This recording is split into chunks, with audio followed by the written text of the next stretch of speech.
With the release of Pillars of Eternity 2 Deadfire, we've gotten some hands-on time with the game, especially with character creation and class building. Obsidian has really outdone themselves with the possibilities, and I can't think of another game to date that has the extensiveness of customization that PoE 2 Deadfire has. In this video, I want to cover some of the changes from the original Pillars of Eternity, explain how some of these new changes work, as well as give some advice when it comes to character creation. Let's jump in and have a look at these overwhelming facets of the game. When the game begins, you'll have a cutscene, and then you'll have to walk a bit and speak with a couple of people, including Bareth, and then character creation will begin. This is quite a bit different than Pillars of Eternity, where you had just character creation from the very get-go. You begin by choosing your gender, which has no immediate effect on your character's attributes, but does have implications in terms of romance and dialogues. Then you move to choosing your race. Before I get into races, however, I want to talk briefly about attributes and what they do, so that moving forward you'll have a better understanding of how to build a good character from each class. Attributes and their distribution are more important than ever in Pillars of Eternity 2 Deadfire because players have options they've never had before because they can multi-class.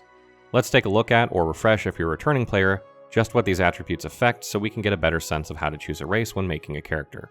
Might increases damage and healing as well as fortitude. Might is a great attribute for nearly any class because it boosts all forms of damage and healing. Whether you're a wizard or fighter, it doesn't matter, you'll need some if you wish to deal decent damage. Hellwalker monks can obtain the highest might in the game. Constitution increases health and fortitude. This attribute is good for anyone but especially frontlines types because they will get hit more often. This has changed slightly from the first game because it no longer increases endurance, because there is no endurance. Many passive abilities in the game give you a bonus when you are hurt, bloodied, or near death, and this attribute helps allow those conditions without you being as close to death.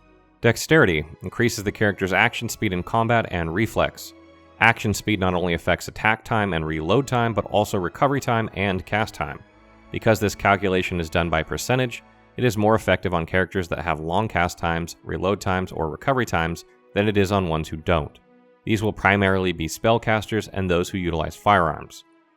Perception increases accuracy and reflex and also allows characters to spot traps and secrets.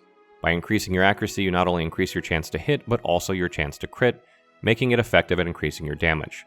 This attribute is particularly important for casters because they don't gain bonus accuracy to their spells from their weapon or from playing one-handed.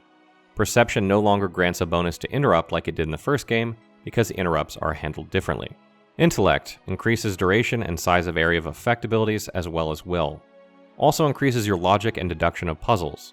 This attribute affects nearly every active ability in the game and is useful to just about every class.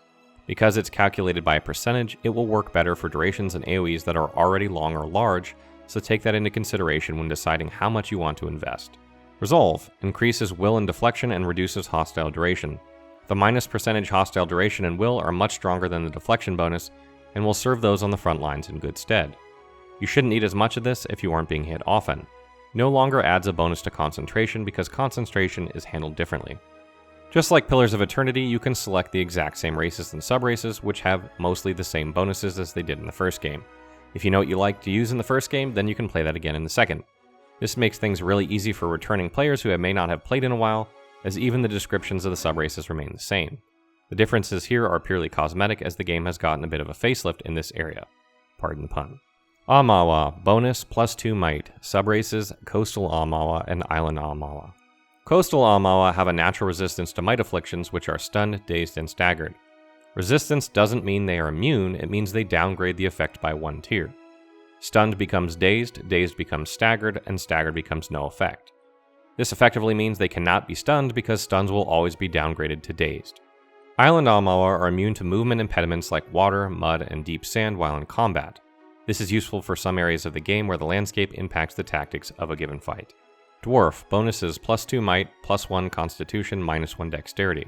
Subraces, Boreal Dwarf and Mountain Dwarf. Boreal Dwarfs convert 50% of misses to grazes against wilder and beasts. This essentially means they will always deal some damage against these types of enemies, and when paired with abilities like Discipline Barrage, they will almost always hit them when attacking. Mountain Dwarfs have a natural resistance to constitution afflictions which are enfeebled, weakened, and sickened. Their resistance works just like Coastal Amawa and Wood Elf. This means enfeebled becomes weakened, weakened becomes sickened, sickened becomes nothing. This means they can never be enfeebled. Elf, bonuses +1 dexterity and +1 perception. Subraces, Pale Elf and Wood Elf.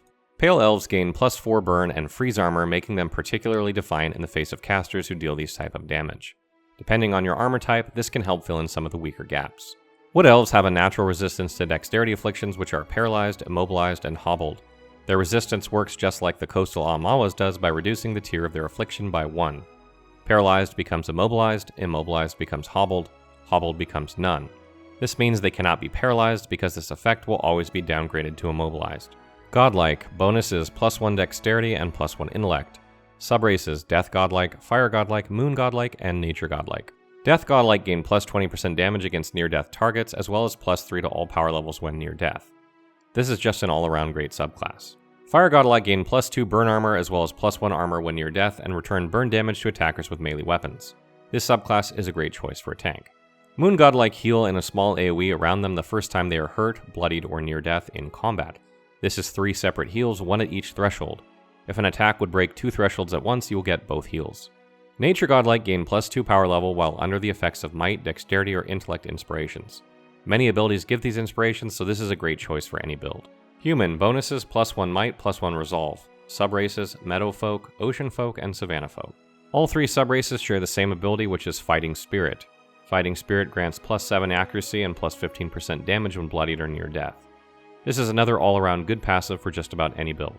Orlan, bonus -1 might, +2 perception, +1 resolve. Subraces, Hearth Orlan and Wild Orlan. Wild Orlan have a natural resistance to resolve afflictions which are terrified, frightened, and shaken. This resistance works the same way as other subraces who have resistances. Terrified becomes frightened, frightened becomes shaken, shaken becomes nothing. Wild Orlan can never be terrified.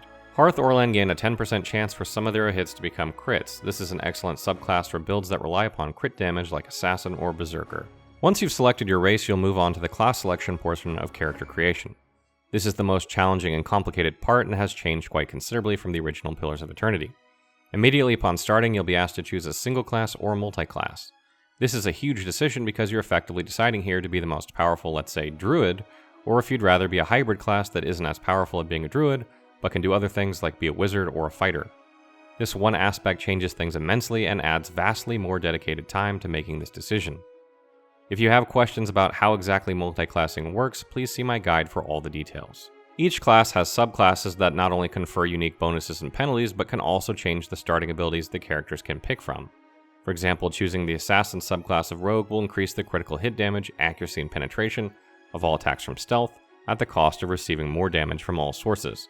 I have gone over all of these extensively in my other guides, so we'll give more of a general overview here. Barbarian, subclasses, Berserker, Corpse Eater, Mage Slayer, or no subclass. Roles, Crowd Control and Defender, Power Source, Rage. Barbarians are melee warriors that have a special passive called Carnage that does a portion of their weapon damage in an AoE around their target. This makes them particularly good at dealing with groups of enemies. Barbarians deal more damage when bloodied or near death and favor pure damage over defense.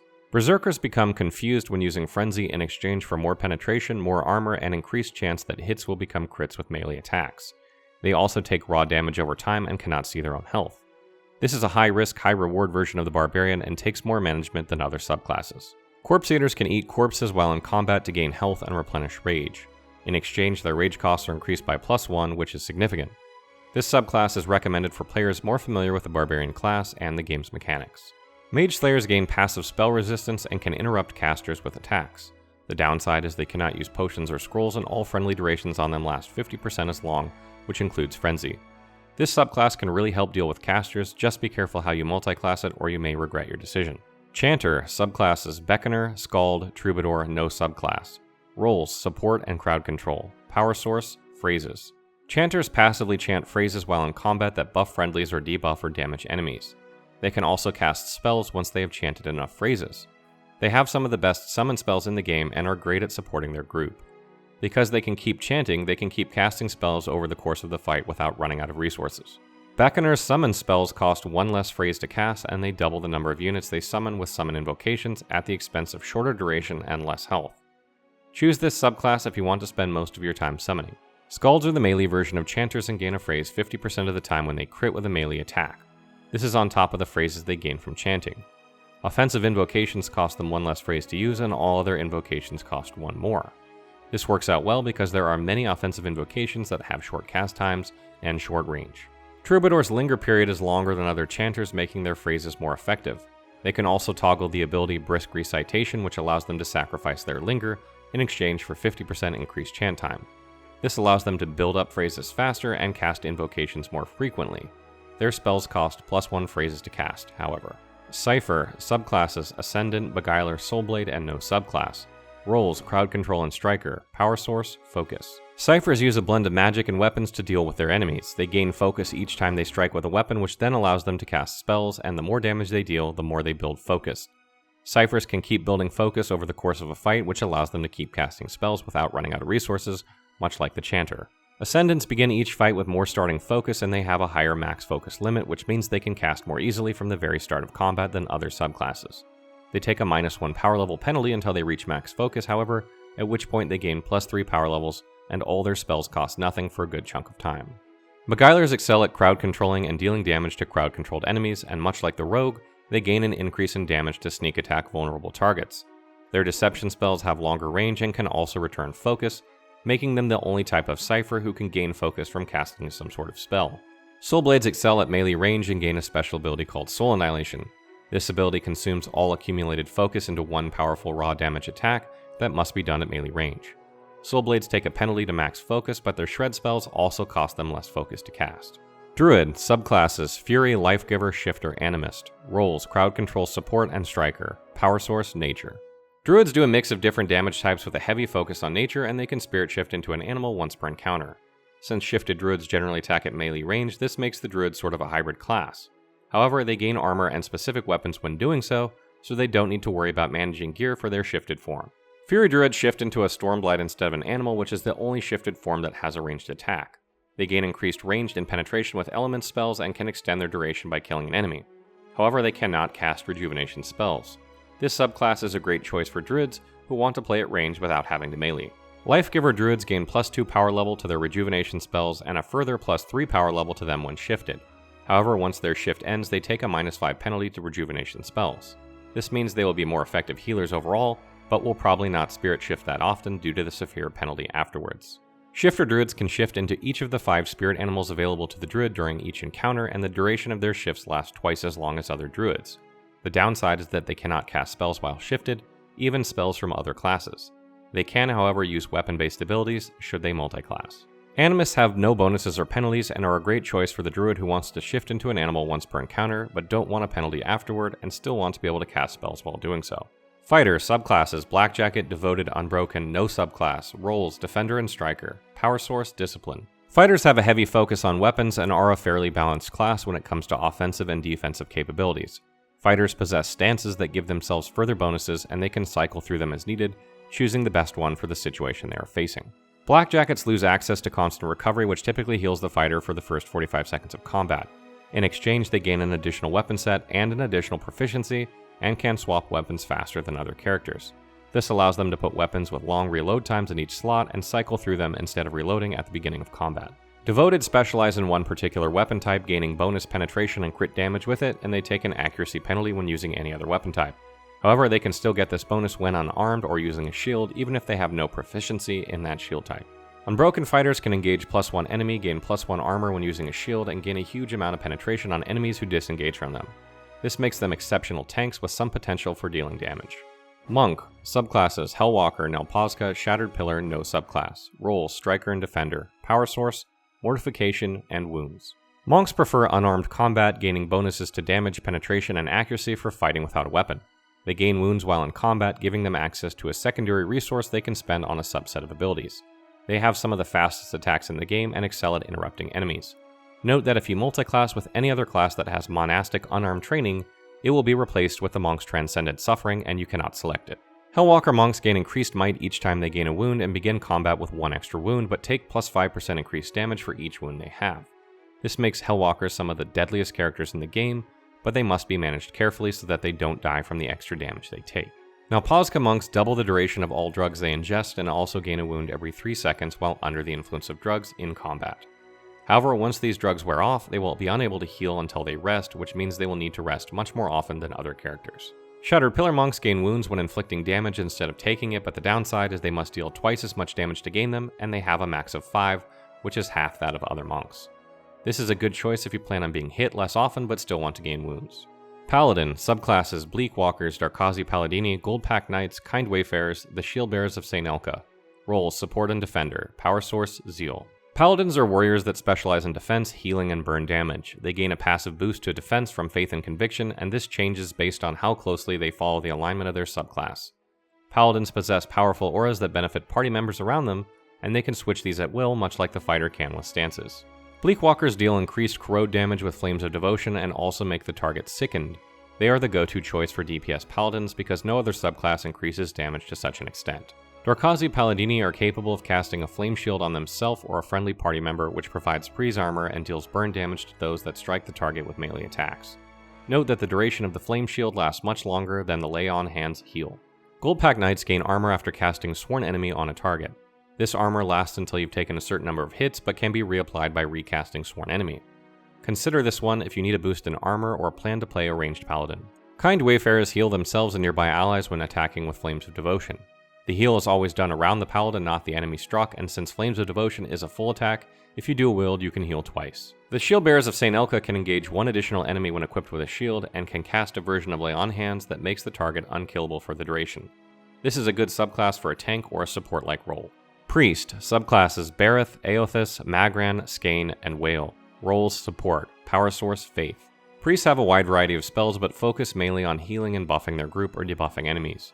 Priests gain an ability called Holy Radiance, which gains or loses potency based on how closely you follow the alignment of your chosen subclass, much like the Paladin. Each subclass also possesses its own unique spiritual weapon and gains its own unique set of spells. Bareth priests follow the god of death and gain a handful of druid spells which follow the main theme of decay and corrosion. Their spiritual weapon is a greatsword, and it does plus 50% damage dealt as corrode. Take this subclass if you wish to have more debuffs and deal more corrode damage. Aothas priests follow the god of renewal and light, gaining many spells that heal, protect, or revive their party members. Their spiritual weapon is a flail, which does plus 50% damage dealt as burn. Take this subclass if you wish to be more of a support role. Magran priests follow the goddess of war and fire and gain many spells that deal burn damage. They gain a pistol and sword for their spiritual weapon, which do plus 50% damage dealt as burn. Select the subclass if you want to focus on dealing damage. Skane priests follow the Quiet Slave, the god of hate and violence. They gain many roguelike spells that conceal the caster or debuff the enemy. They have a stiletto and club for their spiritual weapons, both of which deal plus 50% damage as pierce. Select this subclass if you intend to use weapons as a main source of damage and don't mind dual wielding. Whale priests follow the god of dreams and gain several illusion spells from the wizard class. They gain a rod for their spiritual weapon, which does plus 50% damage as shock. Select this subclass if you wish to focus on crowd control and debuffs or wish to fulfill the tank role. Ranger, subclasses Sharpshooter, Ghost Heart, Stalker, and no subclass. Roles: Striker and Defender. Power source: Bond. Rangers have a heavy focus on ranged combat and come paired with an animal companion that can gain its own abilities. Rangers are bonded with their companions and suffer a penalty if it dies in combat. Sharpshooters hit a bit harder than other rangers with ranged weapons but lose deflection and have a slower recovery time. If you know you will absolutely want to play a ranged ranger, this is the subclass for you. Ghost Heart Rangers have to summon their animal companion and don't suffer from bonded grief if their companion dies. However, it does cost bond to do so, and they cannot heal or revive their pet, although they can cast it again. This is a good subclass for those who don't want to use the companion or are worried about gaining bonded grief. Stalkers gain defense when close to their animal companion and a penalty when away from them. Since companions all attack in melee range, this puts this type of ranger in melee range as well. Select this subclass if you want to use a melee ranger or plan on attacking at close range. Rogue, subclasses Assassin, Street Fighter, Trickster, or no subclass. Roles: Striker. Power source: Guile. Rogues gain increased damage against enemies that are flanked or that have an affliction because of their sneak attack passive. They can also do further increased damage by taking the backstab passive and striking from 2 meters or less while stealthed or invisible, making them excellent at taking down targets quickly. Assassins are the best of the best at killing targets in a single stroke. They gain increased crit damage, accuracy, and penetration when attacking from stealth or invisibility. In exchange, they take 15% increased damage. Street Fighters gain bonuses when flanked, bloodied, or both flanked and bloodied, and this means they will actively seek out many enemies in order to get them. Being flanked and bloodied is not hard to do, however, it is considerably harder to survive, so Street Fighters will need some defense. Tricksters gain several illusion spells from the wizard class, but deal much less damage with their sneak attack passive. This subclass excels at CCing enemies and boosting their deflection. Wizard, subclasses Conjurer, Enchanter, Evoker, Illusionist, Transmuter, and no subclass. Roles: Crowd Control and Striker. Power source: Arcane. Wizards focus heavily on casting spells, and some deal damage, some debuff or CC enemies, and others buff themselves. Wizards can use items called grimoires that, when equipped, further boost the wizard's repertoire based on what spells are inside. Since grimoires are different, players are free to pick and choose which they wish to use. Conjurers specialize in conjuration spells and gain +1 power level along with -20% recovery time after casting them. They can also conjure a familiar that boosts their constitution, power level, and deflection. They lose access to evocation and illusion spells. Enchanters specialize in enchanting spells and gain +1 power level with them along with -20% recovery time after casting them. Once per encounter, when struck with a dexterity affliction, they clear it and gain immunity to further dexterity afflictions for a short duration. This means they cannot be paralyzed on the first attack. In exchange, they lose access to illusion and transmutation spells. Evokers specialize in evocation spells and gain +1 power level with them along with -20% recovery time after casting them. In addition, they have a chance to instantly recast any evocation spell they use. In exchange, they lose access to transmutation and conjuration spells. Illusionists specialize in illusion spells and gain +1 power level along with -20% recovery time after casting them. Once per encounter, when struck, they automatically cast Mirrored Image, boosting their deflection. In exchange, they lose access to conjuration and enchanting spells. Transmuters specialize in transmutation spells and gain +1 power level along with -20% recovery time after casting them. Once per encounter, they can change into a giant ogre, which disables spellcasting and readjusts the caster's attributes to be more like those of an ogre. In exchange, they lose access to enchanting and evocation spells. There are so many factors involved when it comes to creating the ideal character that there is almost no way to make it 100% perfectly. This is probably the reason why there are so few guides out there when it comes to classes and builds. This guide is meant to be an overview of each attribute, race, and class to help you make decisions that you might have otherwise had difficulty doing. It is not an end-all concrete guide. If you would like further information about each class, their subclasses, and how to multiclass them effectively, please see our class guides. Obsidian has done a really good job of making nearly every combination of classes viable, and many builds can be theory crafted by looking over their abilities of each class and seeing what synergizes well together. Moving forward, we'll be making a combat mechanics guide and perhaps a few other general guides, but it is unlikely we'll do very specific builds for this reason. What did you think of the guide? Was it helpful? Leave your thoughts in the comments below.